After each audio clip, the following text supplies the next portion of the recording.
Hello friends, Vaghela એજ્યુકેશનમાં હું આશીષ વાઘેલા આપ સૌનું હાર્દિક સ્વાગત કરું છું. મિત્રો, કવિની રચનાથી શરૂઆત કરીએ છીએ. આગલું હોતું નથી કે પાછલું હોતું નથી, આગલું હોતું નથી કે પાછલું હોતું નથી, ક્યાંય એકલતાના ઘરને બારણું હોતું નથી. આગલું હોતું નથી કે પાછલું હોતું નથી, ક્યાંય એકલતાના ઘરને બારણું હોતું નથી. રોજ શબ્દોના મરણ થતા રહે છે કાગળે, રોજ શબ્દોના મરણ થતા રહે છે કાગળે, એની વર્ષી તિથિ કે 12મું હોતું નથી. તો મિત્રો, ચાલો આપણે ચાલુ કરીએ આજનો લેક્ચર. મિત્રો, આપણે પહોંચી ગયા છીએ સિરીઝ નંબર 49. આપણે ટાર્ગેટ આપેલો હતો તમને, ધીમે ધીમે આપણે ટાર્ગેટની નજીક છીએ. 50 સિરીઝ બનાવવાની હતી, પરંતુ હજી સુધી પરીક્ષા છે તે મિત્રો તારીખ જાહેર થઈ નથી. મારું માનવું છે હજી કદાચ મહિનો નીકળી જાય, મે બી, કદાચ. બરાબર, આપણે ફૂલ તૈયારીમાં રહેવું છે. આપણને એમ કે 10 દિવસ પછી કે 5 દિવસ પછી પરીક્ષા છે, તો પણ આપણે છે તૈયાર રહેવું જોઈએ. બરાબર, એવી આપણી તૈયારી હોવી જોઈએ ટૂંકમાં. તો ચાલો મિત્રો, ચાલુ કરીએ આજનો વિડીયો ચાલુ કરતાં પહેલાં મિત્રો, વાઘેલા એજ્યુકેશન ચેનલ તમે સબસ્ક્રાઈબ ન કર્યું હોય તો ખાસ કરી લેજો. બરાબર, અને ટેલિગ્રામ ચેનલ આપણી છે વાઘેલા એજ્યુકેશન, એમાં ડિસ્ક્રિપ્શનમાં લિંક આપેલી છે, ખાસ જોઈન થઈ જજો. તો ચાલો ચાલુ કરીએ આજનો વિડીયો. પહેલો પ્રશ્ન છે એની અંદર મિત્રો, કર મત દો. મિત્રો, આ ઉક્તિ કોની છે? કર મત દો ઉક્તિ છે મિત્રો સરદાર વલ્લભભાઈ પટેલ. કોની છે? સરદાર વલ્લભભાઈ પટેલની ઉક્તિ છે, કર મત દો. ખાબોચિયામાં રહેવામાં સાર નથી, દરિયો બનવું પડશે. આ ઉક્તિ કોની છે? આ ઉક્તિ પણ મિત્રો સરદાર વલ્લભભાઈ પટેલની છે. હે રામ ઉક્તિ કોની છે? હે રામ ઉક્તિ મિત્રો ગાંધીજીની છે. કોની છે? મોહનદાસ કરમચંદ ગાંધી. બરાબર, ગાંધીજીની બીજી ઘણી ઉક્તિ છે, સાથે આપણે જોઈ જ લઈએ. બરાબર, એટલે આપણે છે પરીક્ષા વાંધો ન આવે. હવે એને કીધેલું છે કે હવે પછી કોઈએ, લખી દઉં છું અહીંયા, હવે પછી કોઈએ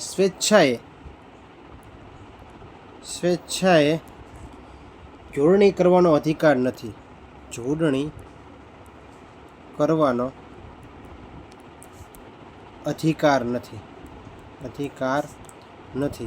ખાસ યાદ રાખી લેજો, ઉક્તિ છે ગાંધીજીની, પ્રખ્યાત છે, પરીક્ષામાં પૂછાઈ શકે એવી છે. હવે પછી કોઈએ સ્વેચ્છાએ જોડણી કરવાનો અધિકાર નથી. આ મિત્રો છે ઉક્તિ ગાંધીજીની છે. ટૂંકમાં કથન અને કર્તા પરીક્ષામાં ખાસ પૂછાય છે, તો આપણે યાદ રાખશું. હજી એક ગાંધીજીની કીધેલું મને યાદ આવે છે, ભારતનું બંધારણ ભારતના લોકોને ઈચ્છાને અનુરૂપ હોવું જોઈએ. તમે લખી નાખો, ખાલી બોલું છું. ભારતનું બંધારણ ભારતના લોકોની ઈચ્છાને અનુરૂપ હોવું જોઈએ. આ પણ વિધાન કોનું છે મિત્રો? ગાંધીજીનું છે. બરાબર, પરીક્ષામાં પૂછાઈ જાય કે ભારતનું બંધારણ ભારતના લોકોની ઈચ્છાને અનુરૂપ હોવું જોઈએ, આ વિધાન કોનું છે અથવા કથન કોનું છે? તો ગાંધીજીનું છે. બરાબર, પછી હજી એક છે, યાદ એવું એટલે કહી જ દઉં, સાથે લખીને કહું, લખી દઉં છું. બરાબર, તમને કે જો મારું ચાલે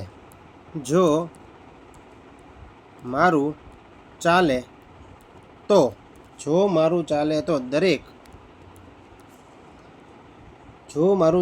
દરેક ગામડાને પ્રજાસત્તાક બનાવી દઉં. દરેક ગામડાને પ્રજાસત્તાક બનાવી દઉં. આ વિધાન કોનું છે મિત્રો? આ કથન છે ગાંધીજીનું છે. ખાસ યાદ રાખી લેજો. બરાબર, અને આ તો તમને ખબર જ હશે, એક છે સત્ય અને અહિંસા મારા ભગવાન છે. આ તો તમે સાંભળ્યું થશે. સત્ય અને, આ ગાંધીજીના છે મિત્રો, સત્ય અને અહિંસા મારા ભગવાન છે. આ પણ ઉક્તિ છે, કથન છે ગાંધીજીનું છે. બરાબર, આપણે આગળ વધીએ, બીજા જોઈએ કથન, પરીક્ષામાં પૂછાય કે એવા. બરાબર, કઠોર પરિશ્રમનો કોઈ વિકલ્પ નથી. આ ઉક્તિ છે મિત્રો ઇન્દિરા ગાંધીની. કોની છે? કઠોર પરિશ્રમનો કોઈ વિકલ્પ નથી, ઇન્દિરા ગાંધીનું છે. અને મિત્રો શિક્ષકનું મને એક યાદ આવે છે, શિક્ષક કભી સાધારણ નહીં હોતા, પ્રલય ઓર નિર્માણ ઉસકી ગોદ મેં પલતે हैं. કોને કીધેલું છે? તો આ કીધેલું છે મિત્રો, તમને ખબર છે, કૌટિલ્ય એટલે કે ચાણક્ય. ધનાનંદ નામનો રાજા હોય, અને એ રાજા છે કોનું અપમાન કરે છે? ચાણક્યનું અપમાન કરે છે. અને ભરા દરબારમાં મિત્રો છે ચાણક્યનું અપમાન કરે છે ત્યારે ચાણક્ય બોલે છે, શિક્ષક કભી સાધારણ નહીં હોતા, પ્રલય ઓર નિર્માણ ઉસકી ગોદ में પલતે હૈ. પછી મિત્રો ચાણક્ય છે ઉર્ફે વિષ્ણુગુપ્ત છે એ મિત્રો ચંદ્રગુપ્ત મૌર્ય જેને કહી શકાય છે, મૌર્ય સામ્રાજ્યની જેને સ્થાપના કરી એના ગુરુ કોણ છે? ચાણક્ય છે. અને મિત્રો ચંદ્રગુપ્ત મૌર્ય કોને હરાવ્યો? ધનાનંદને છે એનું રાજ્ય પાછું છીનવી લીધું ધનાનંદનું, બરાબર. ગાદી ઉપરથી ઉતારીને માફી મગાવી હતી કોને? ચાણક્ય. એ ચાણક્ય, બરાબર. તો એ પણ યાદ રાખી લો સાથે. અને મિત્રો ચંદ્રગુપ્ત મૌર્ય છે એનો છોકરો બિંદુસાર ને એનો છોકરો છે મિત્રો કોણ છે? અશોક છે, બરાબર. એ પણ ખબર હોવી જોઈએ તમને. આગળ વધીએ. કઠોર પરિશ્રમનો કોઈ વિકલ્પ નથી. કોનું છે? ઇન્દિરા ગાંધીનું છે. વિજય સહી વિશ્રામ નહીં, વિજય સહી વિશ્રામ નહીં, આ ઉક્તિ કોની છે? આ ઉક્તિ છે મિત્રો એલ કે અડવાણી, લાલકૃષ્ણ અડવાણીની છે. યાદ રાખી લેજો, વિજય સહી વિશ્રામ નહીં, આ ઉક્તિ છે એલ કે અડવાણીની. ધ્યાનચંદ પુરસ્કાર કયા ક્ષેત્રે આપવામાં આવે છે? તો ધ્યાનચંદ પુરસ્કાર છે રમતગમત ક્ષેત્રે આપવામાં આવે છે. આ તો ખબર જ છે, ઈજી છે, બરાબર. નથી આવડતી ખાસ લખજો, બરાબર. આગળ વધીએ આપણે. એના પછી ક્ષમા એ સિપાહીનું ઘરેણું છે, આ ઉક્તિ કોની છે? ગાંધીજીની છે. મિત્રો જો આપણે 5 ઉક્તિ જોઈ લીધી છે સુધીમાં. ક્ષમા એ સિપાહીનું ઘરેણું છે, મારું ચાલે તો દરેક ગામડાને પ્રજાસત્તાક બનાવી દો, સત્ય અને અહિંસા મારા ભગવાન છે, આ ગાંધીજીનું છે, બરાબર. ભારતનું બંધારણ ભારતના લોકોને અનુરૂપ હોવું જોઈએ, ગાંધીજી કીધેલ છે. હવે પછી કોઈ સ્વચ્છાય જોડણી કરવાનો અધિકાર નથી, આ ગાંધીજીનું છે, યાદ રહેવું જોઈએ, બરાબર. એવી રીતે મારી જેમ એટલે તમે છે બાળક લખશો ને એટલે યાદ ઓટોમેટિક રહેશે. રાજીવ ગાંધી પુરસ્કાર છે રમતગમત ક્ષેત્રે આપવામાં આવે છે, બરાબર. ગાલિબ પુરસ્કાર મિત્રો કયા ક્ષેત્રે અપાય છે? તો ગાલિબ પુરસ્કાર છે ઉર્દુ ભાષામાં યોગદાન બદલ છે એ ગાલિબ પુરસ્કાર અપાય છે, યાદ રાખી લેજો. ગોવિંદ વલ્લભ પંત પુરસ્કાર કયા ક્ષેત્રે અપાય છે? તો ગોવિંદ વલ્લભ પંત પુરસ્કાર મિત્રો શ્રેષ્ઠ સંસદ સભ્યને મિત્રો છે આ પુરસ્કાર અપાય છે, ગોવિંદ વલ્લભ પંત, યાદ રાખી લેજો, શ્રેષ્ઠ સંસદ સભ્યને. યુનેસ્કો પુરસ્કાર કયા ક્ષેત્રે અપાય છે મિત્રો? યુનેસ્કો દ્વારા પણ પુરસ્કાર આપવામાં આવે છે, વિશ્વ શાંતિ ક્ષેત્રે છે યુનેસ્કો પુરસ્કાર આપે છે. અને યુનેસ્કો વિશે આપણે થોડીક માહિતી લઈ લઈએ, ચાલો. મિત્રો યુનેસ્કો અહીં આપેલું છે, પૂરું નામ તમે જોઈ શકો છો, યુનાઇટેડ નેશન્સ. એસ આવે છે united nations educational scientific and cultural organisation. Full form પૂછે તો આપણને આવડવું જોઈએ, બરાબર છે. અને બીજી વાત મિત્રો, યુનેસ્કોની સ્થાપના છે 1945માં થઈ હતી. ક્યારે થઈ હતી? યુનેસ્કોની સ્થાપના છે 1945માં થઈ હતી. United nationals specialise agency. અને મિત્રો ખાસ યાદ રાખો, હેડક્વાર્ટર ક્યાં આવેલું છે? ફ્રાન્સના પેરિસ ખાતે છે યુનેસ્કોનું હેડક્વાર્ટર આવેલું છે. એટલે તમારે આમ યાદ રખાય, પેરિસ્કોપ. શું યાદ રાખવાનું? પેરિસ્કોપ, એટલે તમને યાદ આવી જાય. યુનેસ્કો, સ્કો તો આવે છે, સ્કો આવે છે જો, અને પેરિસ એનું હેડક્વાર્ટર છે, ફ્રાન્સનું પેરિસ છે યુનેસ્કોનું હેડક્વાર્ટર છે. અને હાલના મિત્રો એના છે ડાયરેક્ટર જનરલ કોણ છે? તો એડ્રી ઓઝોલે. કોણ છે? એડ્રી ઓઝોલે છે મિત્રો હાલના એના ડાયરેક્ટર છે, યાદ રાખી લેજો તમે, જેને હેડ કહી શકાય, બરાબર. યુનેસ્કો ભૂલતા નહીં. સ્થાપના 1945, ફ્રાન્સના પેરિસ ખાતે એનું હેડક્વાર્ટર આવેલ છે, મુખ્ય મથક, બરાબર. આગળ વધીએ. તરણેતરનો મેળો. તરણેતરનો મેળો છે સુરેન્દ્રનગર જિલ્લાની અંદર થાન વાસુકી નાગની ભૂમિ. થાન છે ને મિત્રો, આપણે થોડીક ચર્ચા કરીએ, આવ્યું છે સાથે, એટલે થાનગઢ, બરાબર, જેને વાસુકી નાગની ભૂમિ કહેવાય, વાસુકી નાગની ભૂમિ. એ થાનગઢ મિત્રો સુરેન્દ્રનગર જિલ્લામાં મિત્રો આવેલું છે. થાન ખાતે તરણેતરનો મેળો ભરાય.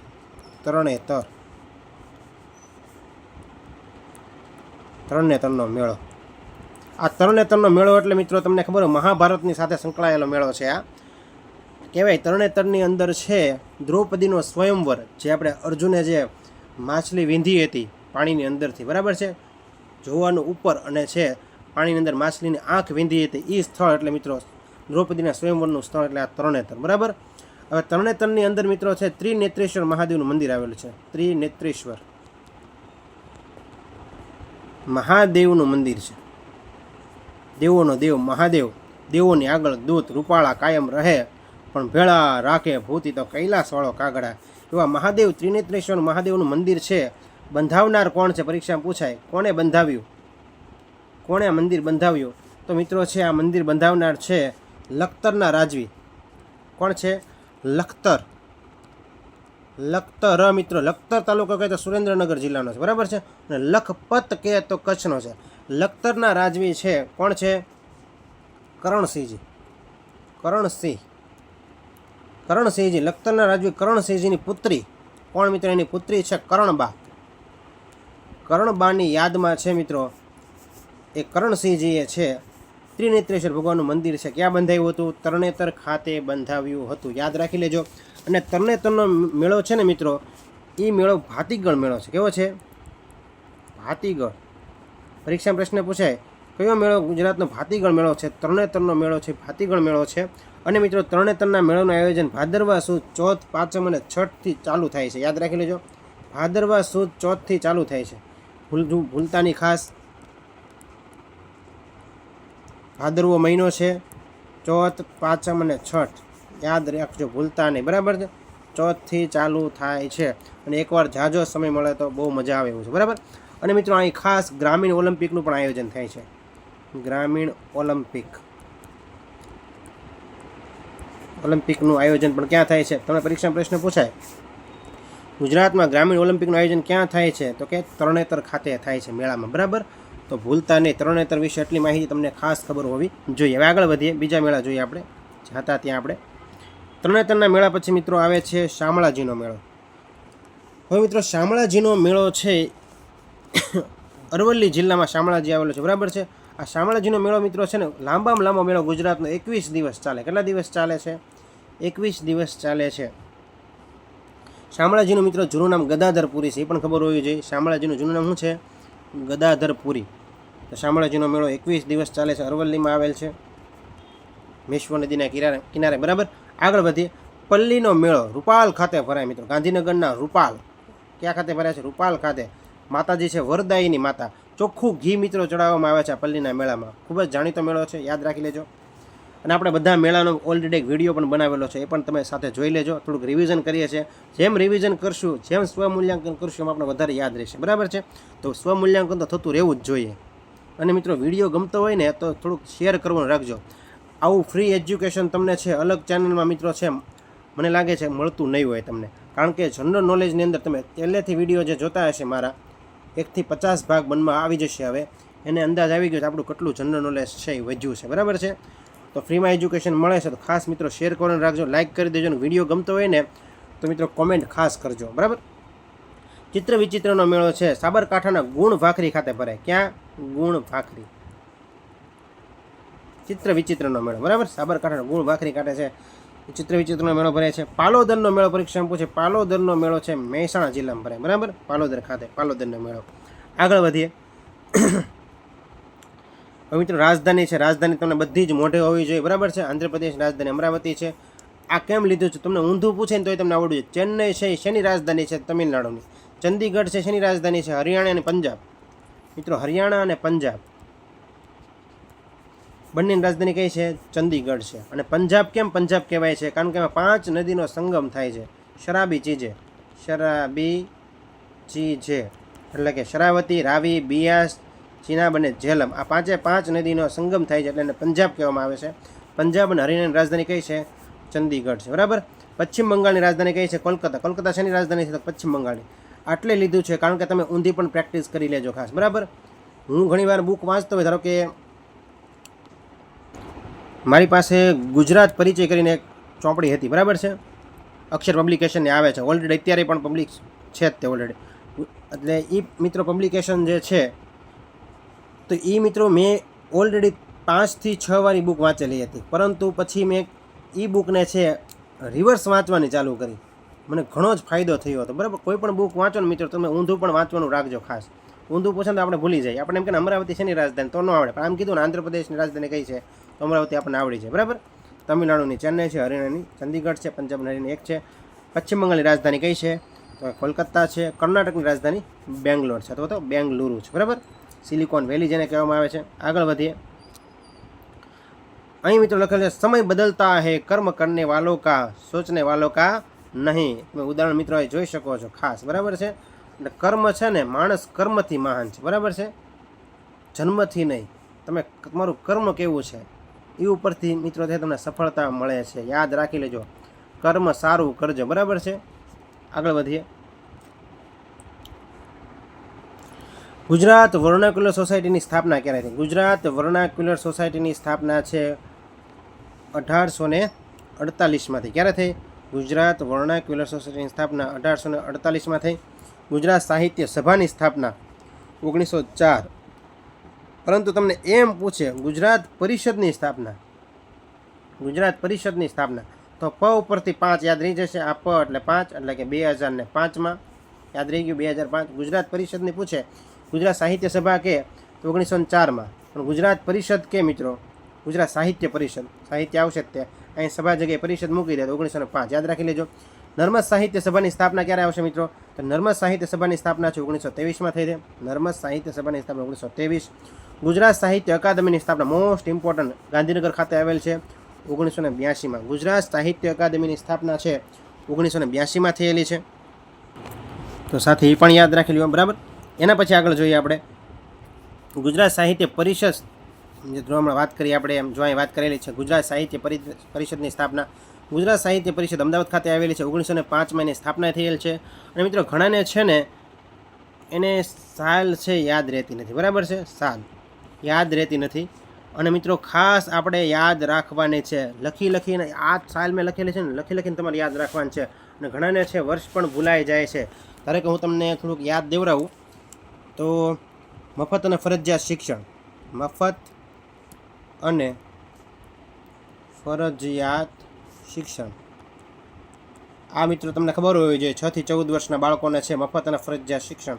આ આંકડા તમારે ખાસ યાદ રાખવાના. 6 થી 14 વર્ષના બાળકોને જ મફત અને ફરજિયાત શિક્ષણ છે. પછી એમ તમને પૂછે બાળ મજૂરી અનુચ્છેદ 24 નંબરનો અનુચ્છેદ છે, તમને ખબર હોવી જોઈએ, જેની અંદર 14 વર્ષથી નીચેના બાળકો હોય એને આપણે છે 14 વર્ષથી નીચેના બાળકોને બાળ મજૂરી રાખી શકતા નથી. પછી મતદાનની ઉંમર તો ખબર જ હશે. મતદાનની ઉંમર શું છે? તો કે મતદાનની ઉંમર છે 18 વર્ષ નક્કી કરવામાં આવેલ છે, બરાબર. 18 વર્ષથી ઉપર હોય મિત્રો એ મતદાન દઈ શકે છે. એ કઈ સમિતિ દ્વારા નક્કી કરવામાં આવેલ છે? તારકુંડે સમિતિ. કઈ છે? તારકુંડે સમિતિ યાદ રાખી લેજો. 18 મતદાનની ઉંમર 18 વર્ષ નક્કી થઈ એ સમિતિ છે તારકુંડે સમિતિ, બરાબર. હજી આપણે થોડીક ચર્ચા કરીએ. આ છે ને આપણને આંકડા યાદ રહેતા નથી, પણ આપણે પરાણે આંકડા યાદ રાખવાના છે, બરાબર છે. હવે મિત્રો લગ્ન માટે તમે વિચારો તો છોકરાની ઉંમર છે 18 વર્ષની હોવી જોઈએ. કોની મિત્રો? તો કે બોયસની 18 વર્ષની ઉંમર હોવી જોઈએ. અને મિત્રો ગર્લ્સની ઉંમર હોવી જોઈએ 21 વર્ષ લગ્ન માટે, બરાબર. આ તો તમને ખબર જ છે, ન ખબર યાદ રાખી લેજો, બરાબર. હવે સરપંચ બનવું હોય, તમારે ગામનું સરપંચ બનવું હોય, ગામના સરપંચ બનવા માટે છે મિત્રો તમારી ઉંમર છે 21 વર્ષથી વધારે હોવી જોઈએ. 21 વર્ષ કે તેથી વધારે છે એ સરપંચ ગામનું બનવું હોય તો ઉંમર હોવી જોઈએ. તમને એમ થાય 18 વર્ષે મત તો આપી શકો, સરપંચ બની શકો, ન બની શકો, બરાબર છે. 18, 19, 20 ને 21 વર્ષ સુધી થવું પડે તો તમે ગામના સરપંચ બની શકો, બરાબર છે. પછી તમારે વિધાનસભાના સભ્ય બનવું હોય, હજી વાત કરીએ થોડીક આપણે આગળ, લાઈનમાં લઈ એટલે એ બધું એટલે તમને લખતા જજો, બરાબર છે. ખોટું નહીં કહું, બરાબર. કોઈ પણ વસ્તુ ખોટી કહીશ નહીં. ખોટી કીધેલી છે ને તો તમારે કોમેન્ટમાં ખાસ વાંચતું રહેવું. કોમેન્ટ છે ને એની અંદર હું મેસેજ પિન કરું છું, બરાબર. મેસેજ મારા પિન થઈ જ જાય છે. મોસ્ટ ઓફલી ખોટું ભણાવવાનો આપણો આગ્રહ હોતો જ નથી. આપણે મોસ્ટ ઓફલી ખોટું આપતા જ નથી વિદ્યાર્થીઓને, બરાબર છે. આગળ વધીએ. એ ચર્ચા કરતો હતો હું, પૂછી નાખું છું મને બધું. તો આપણે હતા મિત્રો સરપંચ બનવા માટે 21 વર્ષની ઉંમર. વિધાનસભાના સભ્ય બનવા માટેની મુદત. વિધાનસભા મિત્રો હોય છે ને સભ્ય બનવું હોય, તો આપણી ઉંમર કેટલી હોવી જોઈએ? સભ્ય બનવા માટે આપણે વિધાનસભાના સભ્ય બનવું હોય તમારી ઉંમર 25 વર્ષની હોવી જોઈએ. કેટલા વર્ષની હોવી જોઈએ? વિધાનસભાના સભ્ય બનવું હોય તો ઉંમર 25 વર્ષની હોવી જોઈએ. એવી રીતે વિધાનસભા કહો કે લોકસભા કહો, કેમ કે ભારતની અંદર વિધાનસભા હોય, ગુજરાતની અંદર શું હોય? લોકસભાના તમારા સભ્ય બનવું હોય તો ઉંમર કેટલા વર્ષની હોવી જોઈએ? 25 વર્ષની હોવી જોઈએ. એવી જ રીતે તમારે મુખ્યમંત્રી બનવું હોય અથવા તો વડાપ્રધાન બનવું હોય, મુખ્યમંત્રી બનવું હોય કે વડાપ્રધાન બનવું હોય, ભારતની અંદર વડાપ્રધાન હોય, ગુજરાતની અંદર મુખ્યમંત્રી હોય, ઉંમર કેટલી છે? 25 વર્ષની હોવી જોઈએ. કેટલા વર્ષની હોવી જોઈએ? વડાપ્રધાન બનવું હોય તો 25 વર્ષની વધારે ઉંમર હોવી જોઈએ. મુખ્યમંત્રી બનવું હોય તો 25 વર્ષની વધારે ઉંમર હોવી જોઈએ. હવે મિત્રો વિધાનસભા હોય, વિધાન પરિષદને થોડું ભૂલી જવાય આપણે. વિધાન પરિષદ ક્યાં હોય? તો કે વિધાન પરિષદ છે રાજ્યની અંદર હોય. અને મિત્રો છે રાજ્યસભા છે એ ક્યાં હોય? રાજ્યસભા છે એ ભારતમાં હોય. સોરી મિત્રો, રાજ્યસભાના સભ્ય બનવું હોય, વિધાન પરિષદ રાજ્યસભાના સભ્ય બનવું હોય તો કેટલા વર્ષની ઉંમર જોઈએ? 30 વર્ષ કે તેથી વધુની ઉંમર હોય તો મિત્રો વિધાન પરિષદના સભ્ય અને રાજ્યસભાના સભ્ય તમે બની શકો છો. હજી આપણે આગળ વાત કરીએ, થોડીક લાઈનમાં કરી છે, ચર્ચા કરી લઈએ આગળ, બરાબર. આ તમે લખતા જજો, ભૂલતા નહીં લખવાનું, પોઝ કરીને લખી લેવાનું ખાસ, બરાબર. આઈએમપી છે, પૂછાય છે તો કામ થઈ જાય. પછી મિત્રો આપણે વાત કરતા હતા રાજ્યસભાના અને વિધાનસભા આપણે જોઈ લીધું 30. હવે મિત્રો રાજ્યપાલ બનવું હોય કે રાષ્ટ્રપતિ બનવું હોય? રાજ્યપાલ ક્યાં હોય? રાજ્યપાલ રાજ્યની અંદર હોય. અને રાષ્ટ્રપતિ ક્યાં હોય? તો કે દેશમાં. રાષ્ટ્રપતિ એટલે કે પ્રેસિડન્ટ. રાષ્ટ્રપતિ અને રાજ્યપાલ બનવું હોય ને તો તમારી ઉંમર છે 35 વર્ષ તેથી વધુ હોવી જોઈએ. 35 વર્ષ કે તેથી વધુ હોય તો તમે છે રાજ્યપાલ અથવા તો રાષ્ટ્રપતિ બની શકો છો. પછી આપણે હાઈકોર્ટની તૈયારી કરતા હોય તો હાઈકોર્ટના જજ બનવા માટેની ઉંમર તમને પરીક્ષામાં પૂછાય. હાઈકોર્ટના જજ બનવા માટે, હાઈકોર્ટના જજ બનવા માટે અથવા તો સુપ્રીમ કોર્ટના જજ બનવા માટે કેટલી ઉંમર જોઈએ? તો એનો મિત્રો ઉંમરની જરૂર નથી. એની જરૂર છે અનુભવને આધારે છે મિત્રો બને. બરાબર? હાઈકોર્ટના જજ બનવાની અને સુપ્રીમ કોર્ટના જજ બનવાની ઉંમર છે એ અનુભવના આધારે હોય છે, પરંતુ નિવૃત્તિની છે ખાસ. યાદ આપણે કરી લઈએ, પૂછી નાખું છું. નિવૃત્તિ વય ચોખ્ખી દર્શાવેલી છે, તો નિવૃત્તિ વય જોઈ લઈએ આપણે ખાસ. તો મિત્રો છે હાઈકોર્ટ અને સુપ્રીમ કોર્ટ. પહેલાં હાઈકોર્ટ લઈ લઈએ આપણે. હાઈકોર્ટના મિત્રો છે જજ છે એની નિવૃત્તિ, અને સુપ્રીમ કોર્ટ પૂછી નાખું છું.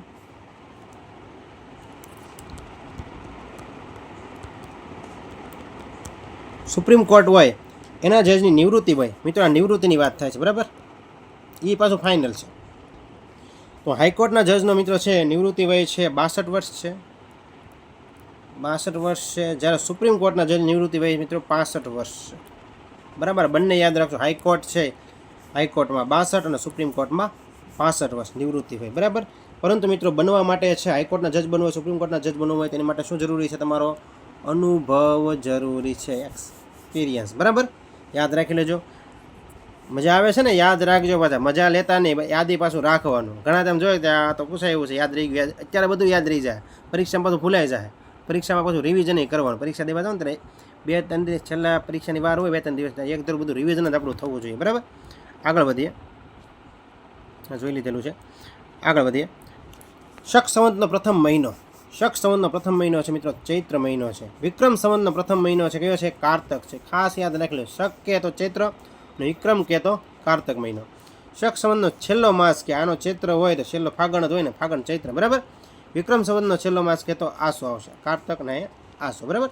અશોકના શિલાલેખની ભાષા કે તો પાલી અને લિપિ કે તો બ્રાહ્મી. અશોકના શિલાલેખ મિત્રો ક્યાં આવેલો છે? જુનાગઢ ખાતે આવેલો છે. ખાસ યાદ રાખી લેજો. અશોકના શિલાલેખની લિપિ કે કઈ આવશે મિત્રો? ભાષા કે તો પાલી. અશોકના શિલાલેખની ભાષા કઈ છે મિત્રો? પાલી છે. અને લિપિ કે તો કઈ આવશે મિત્રો? બ્રાહ્મી લિપિ આવશે. કઈ આવશે? પાલી નહીં આવે, સોરી, મિસ્ટેક છે, મેક મિસ્ટેક. બ્રાહ્મી લિપિ આવશે. કઈ આવશે? બ્રાહ્મી લિપિ. બરાબર? અશોક ભાષા કે ને તો પાલી અને લિપિ કે તો બ્રાહ્મી. બરાબર? ચાવડા વંશનો સ્થાપક કોણ છે? વનરાજ ચાવડા છે. ચાવડા વંશનો અંતિમ શાસક મિત્રો આ બધા જ આપણે લીધેલ છે શાસક. આપણે છે વિશ્વાસ સિરીઝની અંદર ઓલરેડી મિત્રો રિવિઝન કરેલું છે, અને કદાચ કરવું હોય તો ત્યારે કરી નાખીએ. ચાલો ફટકે. એટલે ચાવડા વંશનો પ્રથમ શાસક કોણ છે? વનરાજ ચાવડા છે. ચાવડા વંશનો અંતિમ શાસક કોણ છે? સામતસિંહ છે. સોલંકી વંશનો પ્રથમ શાસક તમને પૂછાય તો કોણ છે મિત્રો? મૂળરાજ સોલંકી છે. કોણ છે? મૂળરાજ સોલંકી. સોલંકી વંશનો પ્રથમ શાસક પૂછે તો મૂળરાજ સોલંકી છે. એટલે કે સ્થાપક કે અથવા તો શાસક કે એક જ થાય. બરાબર છે? મૂળરાજ સોલંકી. સોલંકી વંશનો અંતિમ શાસક કે તો ત્રિભુવન પાળ છે. ચાલો રિવિઝન કરી લઈએ ફટાક એવો. ખાલી બોલું જ છું અને ટૂંકમાં લખીશ. બરાબર? મૌર્ય સામ્રાજ્યનો મિત્રો સ્થાપક કે મૌર્ય સામ્રાજ્યનો સ્થાપક તો મિત્રો ચંદ્રગુપ્ત મૌર્ય. ચંદ્રગુપ્ત મૌર્ય છે. કોણ છે? આ પ્રથમ છે. અંતિમ શાસક કે તમને કે અંતિમ શાસક કે તો કોણ છે? તો બૃહદ્રથ છે. કોણ છે? બૃહદ્રથ. યાદ રાખી લેજો. પછી મિત્રો મૈત્રક તમને કે મૈત્રક વંશનો પ્રથમ શાસક છે તો મૈત્રક વંશનો પ્રથમ શાસક છે મિત્રો સેનાપતિ ભટ્ટાર્ક. સેનાપતિ ભટ્ટાર્ક છે. બરાબર? શોર્ટમાં લખું છું, તમે ખાલી યાદ રાખજો. અંતિમ શાસક તમને કે અંતિમ તો અંતિમ શાસક છે મૈત્રક વંશનો શિલાદિત્ય સાતમો. શિલાદિત્ય સાતમો. તો મિત્રો રિવિઝન થાય છે. બરાબર? બાકી તમે ઓલરેડી વિશ્વાસ સિરીઝ જે રેગ્યુલર કરે છે ને લખેલું દેશે, હું માનું છું ત્યાં સુધી. ન લખેલું લખી નાખજો હવે. બરાબર? પૂછી નાખું છું. હજી આપણે આગળ વધીએ. પછી મિત્રો લાઇનમાં જ લઉં છું. પછી મિત્રો મૈત્રક વંશી ચાવડા વંશ આવે. ચાવડા વંશનો આપણે જોયું વનરાજ ચાવડા સ્થાપક છે. અંતિમ શાસક કોણ છે? અંતિમ શાસક છે સામતસિંહ છે. બરાબર? ચાવડા વંશનો અંતિમ શાસક કોણ છે? સામતસિંહ છે. સોલંકી વંશનો પ્રથમ શાસક મૂળરાજ સોલંકી છે. અંતિમ શાસક ત્રિભુવન પાળ છે. પછી આવે છે મિત્રો વાઘેલા વંશ. વાઘેલા વંશ તમને કહે તો વાઘેલા વંશનો મિત્રો વાઘેલા વંશનો સ્થાપક કહે તો પ્રથમ શાસક કહે તો વિશળદેવ વાઘેલા છે. વિશળદેવ વાઘેલા છે. વિઠ્ઠલદેવ વાઘેલા. અને અંતિમ શાસક તમને કે વાઘેલા વંશનો અંતિમ શાસક કે કર્ણદેવ વાઘેલા, રાય કર્ણ વાઘેલા જેને પણ કહેવાય છે, બરાબર. પછી મિત્રો તમને વાત કરે સ્વતંત્ર સલ્તનતનો મિત્રો ખરો સ્થાપક કહે તો નાસિરુદ્દીન અહમદ શાહ. સ્વતંત્ર સલ્તનતનો ખરો સ્થાપક કહે તો કોણ આવશે? નાસિરુદ્દીન અહમદ શાહ આવશે, બરાબર. તો આટલી વસ્તુ તમે ખાસ યાદ રાખો, આપણે રિવિઝન કરી નાખેલું છે, બરાબર. આગળ વધી હવે આપણે પહોંચી જઈએ, આપણે હતા ત્યાં સોલંકી વંશનો અંતિમ શાસક આપણે જોઈ લીધું. અહીંયા કોણ છે? ત્રિભુવનપાળ છે. સોલંકી વંશનો સ્થાપક છે તો મૂળરાજ સોલંકી છે, બરાબર. આગળ વધી હવે ગુજરાતના પ્રથમ મહિલા રાજ્યપાલ મિત્રો કોણ છે? શારદા મુખર્જી. મોસ્ટ ઇમ્પોર્ટન્ટ, ખાસ યાદ રાખજો. ગુજરાતના પ્રથમ મહિલા રાજ્યપાલ શારદા મુખર્જી છે. ભારતીય રાષ્ટ્રીય કોંગ્રેસની સ્થાપના ક્યારે થઈ? ભારતીય રાષ્ટ્રીય કોંગ્રેસની સ્થાપના છે 1885માંથી. કોને કરી? એલન ઓક્ટેવિયન હ્યુમે કરી. કોને કરી? એલન ઓક્ટેવિયન હ્યુમે કરી. હ્યુમે, બરાબર. ગુજરાતના પ્રથમ કાર્યકારી રાજ્યપાલ કોણ છે? ગુજરાતના પ્રથમ રાજ્યપાલ કે તો કોણ છે? મહેંદી નવાઝ જંગ છે. પરંતુ કાર્યકારી રાજ્યપાલ, કાર્યકારી શબ્દ વાપરે તો પીએન ભગવતી છે. કોણ છે? ગુજરાતના પ્રથમ કાર્યકારી રાજ્યપાલ પીએન ભગવતી છે. ગુજરાત વિધાનસભાના પ્રથમ અધ્યક્ષ તમને કહે, ગુજરાત વિધાનસભાના પ્રથમ અધ્યક્ષ કહે તો કલ્યાણ મહેતા આવશે. પરંતુ ગુજરાત વિધાનસભાના પ્રથમ કાર્યકારી અધ્યક્ષ શબ્દ વાપરે તો મિત્રો મનુભાઈ પાલખીવાળા. મોસ્ટ ઇમ્પોર્ટન્ટ છે મિત્રો, કાર્યકારી ખાસ યાદ રાખી લેજો. આપણે કરતા હોય મિત્રો પ્રથમ ને છેલ્લા ને પૂછાય જાય કાર્યકારી તો આપણે ધંધે લાગી જાય 1 માર્કમાં, બરાબર. 1 માર્કની કિંમત છે ને, જ્યારે એક વ્યક્તિ રહી જાય છે ને પરીક્ષામાં 1 માર્ક હાટું, પોઈન્ટ હાટું રહી જાય ને, ત્યારે એની મનોદશાની મને ખાસ અનુભવ છે, મારો ખુદનો અનુભવ છે. હું મિત્રો છે કેટલી પરીક્ષામાં છે પોઈન્ટ હાટું રહી ગયેલો છું. 1 માર્ક 2 માર્ક. પોસ્ટની એક્ઝામમાં છે મારો ભાઈબંધ લાગી ગયો છે, એનો પગાર અત્યારે ખૂબ જ સારો છે. પોસ્ટમાં મિત્રો છે હું .54 હાટું રહી ગયો હતો, .54 હાટું હજી મને યાદ છે. એટલે છે પોઈન્ટ ખાસ ધ્યાન રાખવાનું મિત્રો.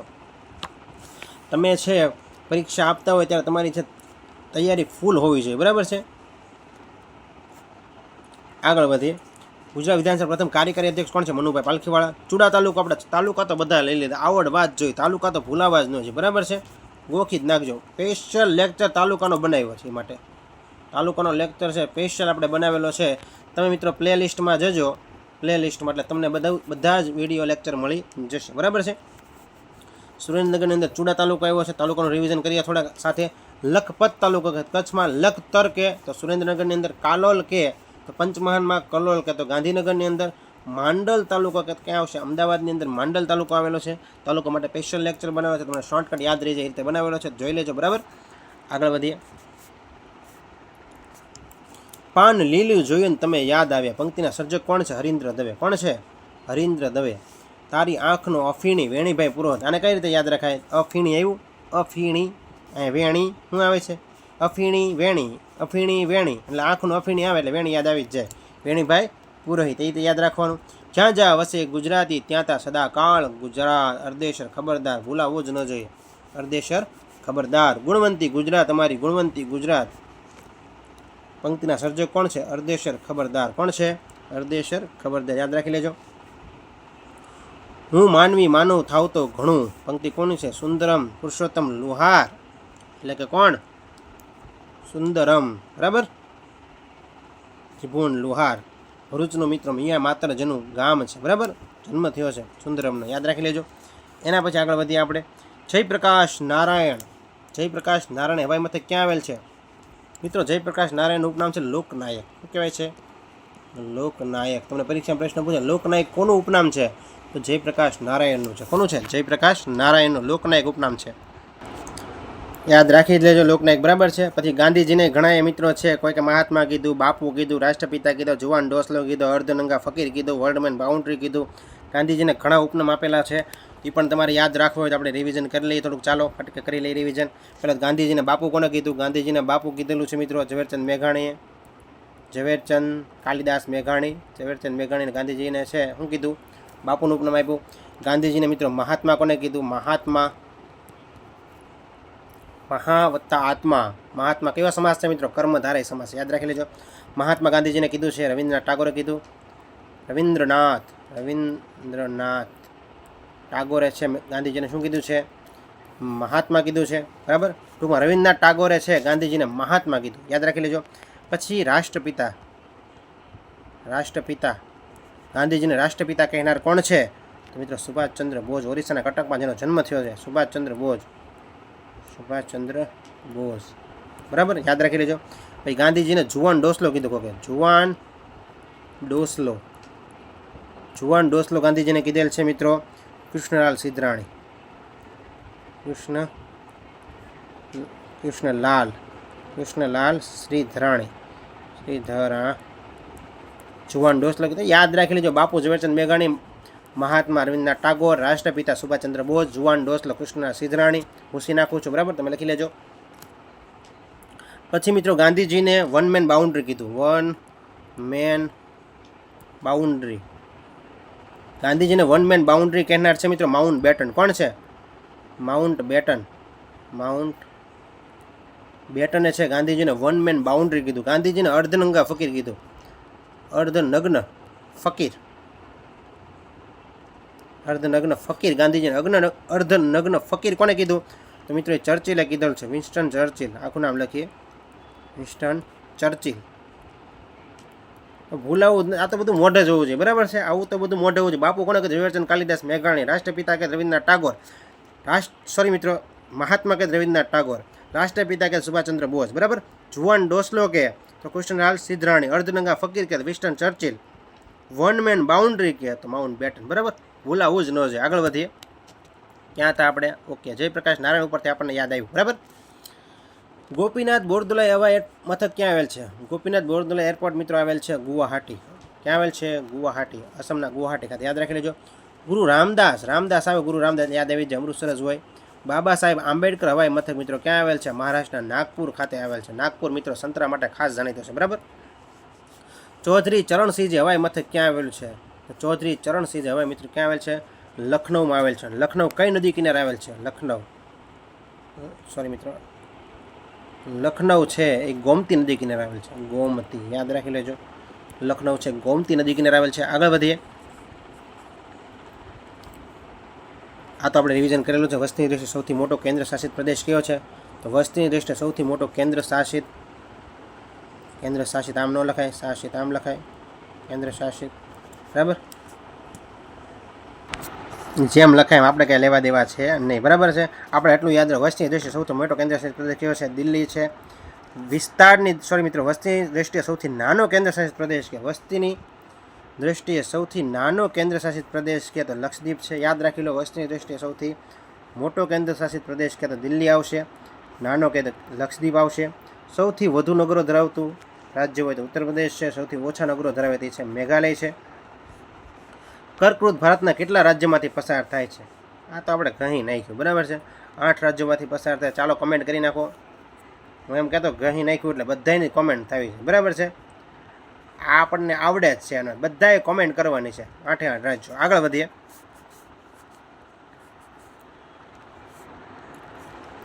પ્રથમ બંધારણ સુધારો કયા વર્ષમાં થયો હતો? તો પ્રથમ બંધારણ સુધારો મિત્રો છે 1951માં થયો હતો. ક્યારે થયો હતો? 1951માં.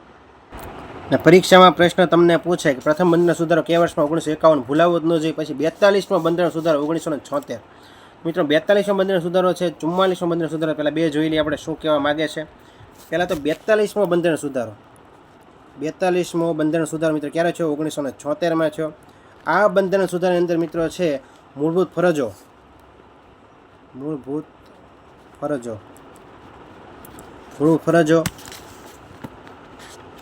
એટલે કે એની અંદર મિત્રો મૂળભૂત ફરજો ભાગ 4 અ અથવા તો તમે ક પણ કહી શકો છો. ભાગ 4 અ કે ક. અનુચ્છેદ 51 ક માં જોડવામાં આવી. ઘણી જગ્યાએ અ લખેલું, ક લખેલું હોય, એ આપેલું હોય, બરાબર છે. અહીંયા કની જગ્યાએ એ આપેલું હોય તો આપણે યાદ રાખી લેવાનું. મૂળભૂત ફરજો છે ભાગ 4 એ અથવા 51 એની અંદર છે જોડવામાં આવી. 42મો બંધારણ સુધારા. બીજું અંદર 42 બંધારણ સુધારો છે મિત્રો મિની કોન્સ્ટિટ્યુશન કહેવાય. કેવું બંધારણ કહેવાય છે? લઘુ બંધારણ કહેવાય. કેવું કહેવાય? લઘુ બંધારણ. પરીક્ષામાં પ્રશ્ન પૂછે, ખાસ યાદ રાખી લેજો. લઘુ બંધારણ કયા સુધારાને કહેવાય છે? 42મો બંધારણ સુધારો મિની કોન્સ્ટિટ્યુશન જેને કહી શકાય. શું કામ? તો કે જો હું કહું છું તમને મૂળભૂત ફરજોની અંદર ઉમેરવામાં આવી, બરાબર છે. પછી મિત્રો લોકસભાની મુદત છે ને, લોકસભાની મુદત છે મિત્રો એ 5 વર્ષ હતી. 5માંથી 6 વર્ષ કરવામાં આવી. કયા બંધારણ સુધારાની અંદર? તો કે 42માં બંધારણ. એવી રીતે 44માં બંધારણ સુધારો આવશે એની અંદર મિત્રો છે 6માંથી પાછી 5 કરી નાખી, બરાબર. તો 42માં યાદ રાખો 5માં 6 વર્ષ લોકસભાની મુદત કરવામાં આવી અને 44માં બંધારણ સુધારામાંથી 6માંથી પાછી 5 કરી દેવામાં આવી, બરાબર. પછી વાત કરીએ તો મિત્રો રાષ્ટ્રપતિ શાસનની મુદત છે, આ પૂછી નાખું છું પછી પાછી વાત કરું. પછી 42માં બંધારણ અંદર શું થયું, તો 42માં બંધારણ સુધારા અંદર પછી મિત્રો થયું, બીજી વાત કરીએ તો રાષ્ટ્રપતિ શાસન. રાષ્ટ્રપતિ શાસન છે મિત્રો, રાષ્ટ્રપતિ શાસન છે એ 6 મહિનાથી વધારી 1 વર્ષ કરાયું. 6 મહિનાથી વધારીને છે 1 વર્ષ છે એ કરવામાં આવ્યું રાષ્ટ્રપતિ શાસન. હો મિત્રો, 42માં બંધારણ અંદર છે 6 મહિનાથી વધારીને 1 વર્ષ કરવામાં આવ્યું. પછી મિત્રો રાષ્ટ્રપતિ છે ને, રાષ્ટ્રપતિ મોસ્ટ ઇમ્પોર્ટન્ટ છે આ તો.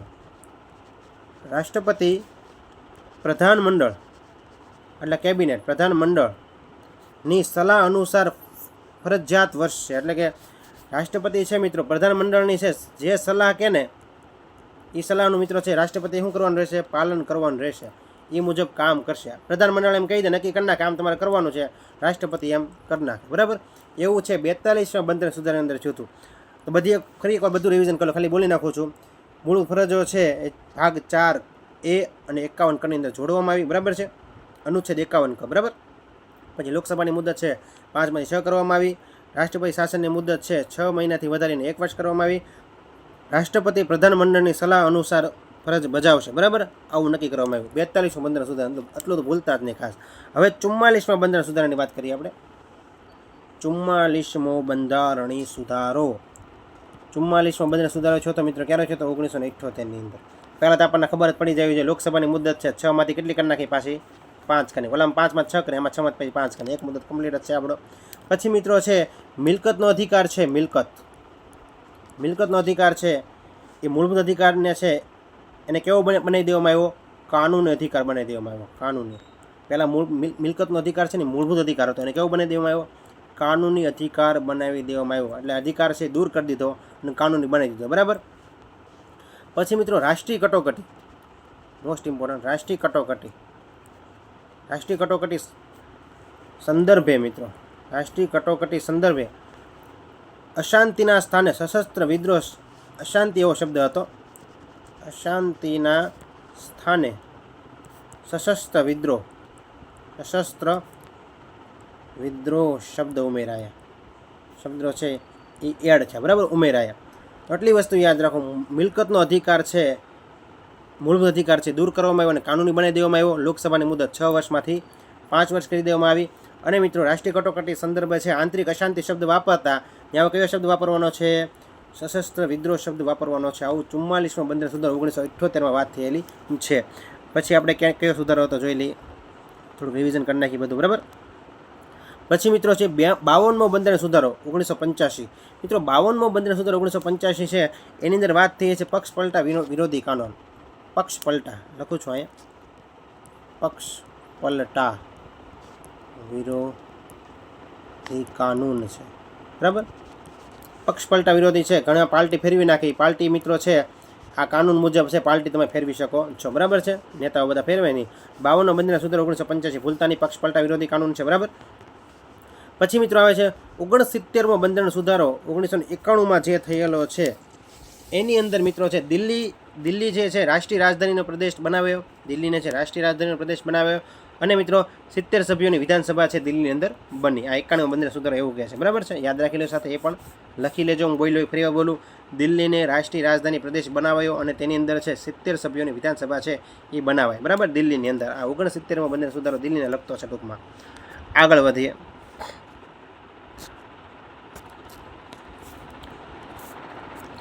ઉત્તર પ્રદેશની વિધાનસભાની બેઠકો કેટલી છે, 403 છે. ગુજરાત વિધાનસભાની 182 બેઠકો છે. વિસાવદર તાલુકો ક્યાં આવ્યો, તો કે જૂનાગઢમાં આવેલો છે. વિસાવદર તાલુકો ક્યાં આવ્યો, જૂનાગઢમાં. હવે તમારે બધાએ મને એક તાલુકો હું તમને પૂછું છું, ખાલી એક અમસ્તો કમેન્ટ કરવાની છે, તાલુકો ક્યાં આવ્યો, બરાબર. એક તાલુકો વિસાવદર આવ્યો છે, જૂનાગઢ આવે. એક તાલુકો તમને પૂછી લઉં, નેત્રંગ તાલુકો ક્યાં આવ્યો, નેત્રંગ તાલુકો. બધાએ કોમેન્ટ કરવાની છે, જોયા વગર. નથી આવડતું સ્વીકાર લેવા, નથી આવડતું, બરાબર છે. નથી આવડતું બહુ લખવાનું પાછું, લખતાની કોમેન્ટમાં કાંઈ વાંધો નહીં. પણ નેત્રંગ તાલુકો ક્યાં આવ્યો, તાત્કાલિક જવાબ આપો, બરાબર. આગળ વધીએ. રાધનપુર તાલુકો પાટણમાં આવેલ છે. પાટણની અંદર તાલુકા આપણે જોઈએ તો પાટણની અંદર ઘણા મિત્રો તાલુકા આવેલા છે. એમાં જોઈએ તો રાધનપુર છે, સિદ્ધપુર છે, સમી છે, પાટણ છે, બરાબર. એ મિત્રો છે એ પાટણના તાલુકા છે, બરાબર છે, યાદ રાખી લેજો. ખાસ સૌથી વધુ તાલુકા હોય તો બનાસકાંઠાની અંદર છે, એ પણ તમને ખબર હોવી જોઈએ, બરાબર. રાધનપુર ક્યાંનો છે? પાટણનો છે. ભારતના પ્રથમ કાર્યકારી રાષ્ટ્રપતિ તો બધાને ખબર રાજેન્દ્ર પ્રસાદ ભારતના, પરંતુ કાર્યકારી રાષ્ટ્રપતિ પૂછે તો વીવી ગિરી છે. કોણ છે? ભારતના કાર્યકારી રાષ્ટ્રપતિ પૂછે કોણ છે? વીવી ગિરી છે, યાદ રાખી લેજો. એના પછી આગળ વધીએ આપણે. ભીમ એપનું પૂરું નામ તો શું નામ છે મિત્રો? ભારત ઇન્ટરફેસ ફોર મની, યાદ રાખી લેજો. ભીમ એપનું પૂરું નામ છે ભારત ઇન્ટરફેસ ફોર મની, ભૂલતા નહીં. અંગ્રેજ ઈસ્ટ ઇન્ડિયા કંપનીની મિત્રો સ્થાપના, અંગ્રેજ ઈસ્ટ ઇન્ડિયા કંપનીની સ્થાપના છે. ક્રમમાં આપણે એ પહેલાં લેક્ચરમાં કીધું છે, ક્રમમાં ભારતમાં યુરોપિયન પ્રજા આવી, એ પણ જોઈ લેજો ખાસ. પહેલાં છે મિત્રો અંગ્રેજ ઈસ્ટ ઇન્ડિયા કંપનીની સ્થાપના 1600માં થઈ. ડચ ઈસ્ટ ઇન્ડિયા કંપનીની સ્થાપના 1602માં થઈ, 2 વર્ષ પછી ડચ આવ્યા. ફ્રેન્ચ ઈસ્ટ ઇન્ડિયા કંપનીની સ્થાપના છે 1664માં છે. 1664માં છે તો યુદ્ધ થયું હતું મિત્રો, બક્સરનું યુદ્ધ થયું 1664માં. પ્લાસીનું 1757ના પ્લાસીનું યુદ્ધ થયું હતું. એના પછી અમેરિકા ખંડના શોધક કોણ છે મિત્રો? ક્રિસ્ટોફર કોલમ્બસ છે. અમેરિકા ખંડના શોધક કોણ છે? ક્રિસ્ટોફર કોલમ્બસ છે. આગળ વધીએ. બાબર શબ્દનો અર્થ થાય છે મિત્રો વાઘ થાય. બાબરનો અર્થ શું થાય છે? વાઘ થાય છે. કયા મુગલ શાસકનું સીડી પરથી પડવાથી મૃત્યુ થયું હતું? મોસ્ટ ઇમ્પોર્ટન્ટ, યાદ રાખો. હુમાયુ છે મિત્રો, પગથિયા ચડતો હતો, અહીંયાથી પડી ગયો હતો, એટલે શું છે? એનું મોત થયું હતું, એટલે હુમાયુ ખાસ યાદ રાખો. હુમાયુ શબ્દનો અર્થ થાય છે નસીબદાર. બાબરનો અર્થ થાય છે વાઘ અને હુમાયુ શબ્દનો અર્થ થાય છે નસીબદાર, ભૂલતા નહીં. બિરબલનું મૂળ નામ મહેશદાસ છે. કેટલી વખત રિવિઝન કર્યું છે આપણે? તાનસેનનું રામતનું પાંડે છે, બરાબર. આગળ વધીએ. ગૌતમ બુદ્ધનું જન્મસ્થળ છે મિત્રો કયું છે? લુંબિની છે, બરાબર. ગૌતમ બુદ્ધનું મૂળ નામ સિદ્ધાર્થ છે. બૌદ્ધ ધર્મનો પવિત્ર ગ્રંથ કે તો ત્રિપિટક છે. તેવી જ રીતે જૈન ધર્મનો પવિત્ર ગ્રંથ તો મિત્રો કલ્પસૂત્ર છે. કયો છે? કલ્પસૂત્ર, યાદ રાખી લેજો. મેં યાદ રાખેલ છે, આમાં બોત્રી યાદ રાખે, હું યાદ રાખેલ છે બોત્રી, અને આમાં જેક યાદ રાખે, હું યાદ રાખેલ છે જેક. તમને જે રીતે યાદ રહે એ રીતે, બરાબર. બૌદ્ધ ધર્મનો ત્રિપિટક અને જૈન ધર્મનો કલ્પસૂત્ર. જૈન ધર્મના પ્રથમ તીર્થકર પૂછે તો ઋષભદેવ છે. જૈન ધર્મના 24મા તીર્થકર પૂછે તો મહાવીર સ્વામી છે, બરાબર. આગળ વધીએ. વિશ્વ જળ દિવસ ક્યારે ઉજવવામાં આવે છે? 22 માર્ચ. ચકલી વનમાં ગઈ હતી, આપણે ઓલરેડી સૂત્ર યાદ જ છે, બરાબર. આપણે વારે રિવિઝન કરીએ છીએ. રિવિઝન માટે તમે કોમેન્ટ કરી શકો છો.